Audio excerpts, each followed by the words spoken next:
তাহলে কি আরো এক আদিপুরুষ ডিজাস্টার? তো হে, আমি Omar, welcome to my new video.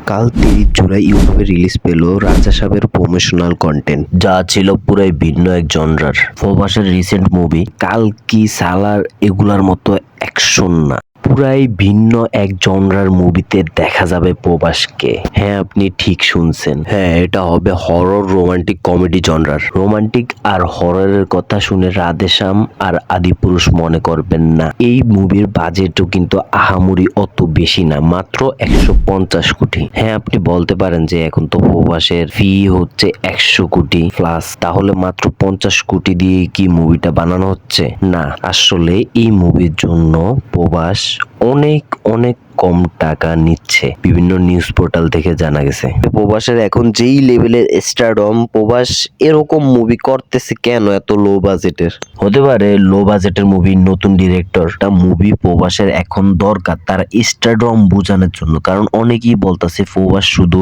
Director R side actor, যেমন কালকিতে অমিতাভ বচ্চন, এদের কারণে তার মুভি হিট হচ্ছে। এখন এই মুভির মাধ্যমে প্রভাস দেখিয়ে দিবে তার স্টারডম কি। মুভিতে তার এন্ট্রিতে গানের জায়গায় ফুল, তার লুকটা ভাল লাগছে। তো আজকের জন্য এখানেই বিদায় নিচ্ছি, বাই বাই।